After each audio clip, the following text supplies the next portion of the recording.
Hello বন্ধুরা, শান্তার রোজনামচায় তোমাদের সকলকে স্বাগত জানাই। আশা করি তোমরা ভালো আছো, আমরাও বেশ ভালো আছি, বেশ এনজয় করছি। তো মোটামুটি ফেরার দিন প্রায় চলে এসেছে, তো সেরকমভাবে তো ভিডিও বানানো যায় না। তো এই জায়গাটা আমি একটুখানি বানিয়েছি, যেটা আমার ভীষণ ভালো লেগেছে। আমি যেইটুকুনি জানি তোমাদের সাথে সেটাই শেয়ার করব, মানে খুব অল্প বিস্তর একটু শুনেছি সেটাই জানি। এটা হচ্ছে শ্রীনগরের বিখ্যাত আর কি শঙ্করাচার্য টেম্পল। এটা শিব ঠাকুরের মন্দির। তো এটা শ্রীনগরের গোপাদ্রি হিলে অবস্থিত, গোপাদ্রি হিলে। আর এটার দেখো আমরা যে সিঁড়িটা চড়ছি, এটা 251টা সিঁড়ি আছে। আর শুধু মন্দিরের চূড়াটা সব জায়গা থেকে দেখা যায়, আর কিছুই এখান থেকে, আর মন্দিরের কিছু অংশই আমরা কিন্তু দেখতে পাচ্ছি না। তো যাই হোক, এটার সম্পর্কে যেইটুকুনি আমার শোনা সেইটুকুনি বলছি। দেখো এই জায়গাটা থেকে পুরো শ্রীনগর দেখা যায়। আমি এটা তোর একটা পার্ট দেখালাম, এরপরে আরও আর একটা পার্ট দেখাবো। তো এটা অ্যাকচুয়ালি গোপাদ্রি হিলে অবস্থিত এবং 1100 ফিট উপরে এটা। তো যাই হোক, এখানে 371 খ্রিস্টপূর্বাব্দে এটা স্থাপিত হয়েছিল, কোনো এক রাজা তৈরি করেছিলেন। এবং ধরো এখন থেকে ঠিক 1000 বছর আগে এখানে স্বামী শঙ্করাচার্যজি এখানে আর কি এসেছিলেন শ্রীনগর ভ্রমণ করতে গিয়ে, জগৎগুরু স্বামী শঙ্করাচার্য। তো এখানে এসে উনি এই মন্দিরে এসে তপস্যা করেছিলেন। তো এই দেখো মন্দিরের ফার্স্ট পার্ট, তার থেকে কিন্তু এই নাম টেম্পলের হয়ে যায় স্বামী শঙ্করাচার্যজি টেম্পল। তো সেই থেকে এই নামটা হয়েছে। আমি এখানে সামান্য কিছু পড়ে জানতে পেরেছি, এখানে কিছু লেখা ছিল সেখান থেকেই।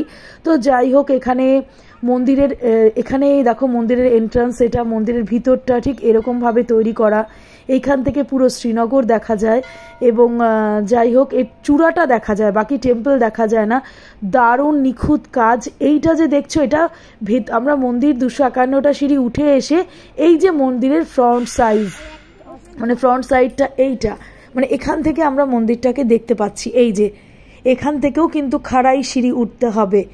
তো যাই হোক, বিখ্যাত মন্দির এবং গিয়ে ভীষণ ভালো লেগেছে। শুধু সিঁড়িগুলো খাড়া ছিল, চড়তে একটু কষ্ট হয়েছে, কিন্তু তবুও ভগবানের নামে। দেখো এখানে এরা সব বিশ্রাম নিচ্ছে, মানে আবার বিশ্রামের জায়গা আছে, সুন্দর জল আছে, দারুণ পরিবেশ। আর এইখান থেকে তোমাদের দেখায় শ্রীনগরটা, এখান থেকে পুরো শ্রীনগর দেখা যায়।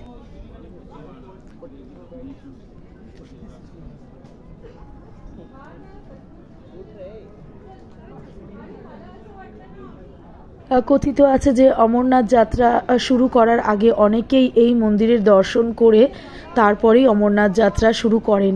যাই হোক, আমাদের শেষ পুণ্যির জন্য হয়তো আমরা এই এত সুন্দর একটা মন্দির এবং ভোলে বাবার দর্শন পাচ্ছি। তো চলো, আমার ছোট ছোট ছেলে মেয়েরাও কি সুন্দর সিঁড়ি বেয়ে ওপরে উঠেছে, তুমি জানো না, তোমরা কেউ বিশ্বাস করতে পারবে না তোমরা, যে আমি এনার্জি লস হয়ে যাচ্ছে আমার, কিন্তু ওদের হচ্ছে না। তো যাই হোক, এখানে আমার ক্যামেরাম্যানের দায়িত্ব নিয়েছে আমার হাজব্যান্ড। তো চলো তোমাদের পুরো মন্দিরের দর্শন করিয়ে, ঠাকুরের দর্শন করাই, আর বকবক করলাম না। তো চলো শিব ঠাকুরের দর্শন করো, আর সবাই আমাদের সাথে সাথে পুণ্যি লাভ করো, সবাই ভালো থাকো, সুস্থ থাকো। তো চলো শিব ভোলে বাবার দর্শন করে আসি। আর হ্যাঁ, পরে যাত্রীদের সুবিধার্থে পরে রাজা গুলাব সিং এই আমাদের এই সিঁড়িগুলো কিন্তু তৈরি করেছিলেন, পরে সিঁড়ি তৈরি হয়েছিল, আগে কিন্তু সিঁড়ি ছিল না। ঠিক আছে, তো চলো যাই। এখানে দাঁড়া, এখানে দাঁড়া, কোথায় যাবি না কেউ? বিবু দেখে দেখি ছবি তুলি, বিবু ছবি তুলি একটা, নাহলে কিন্তু নিচে নামিয়ে দেবো।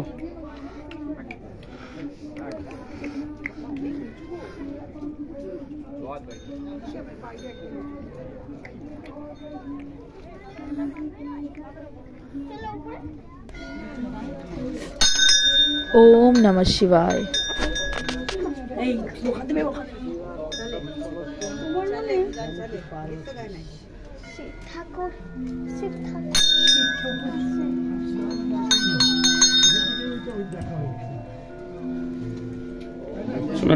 নমস্কার করো, কোনো নমস্কার করো। সিঁড়ি হবে? আচ্ছা আচ্ছা।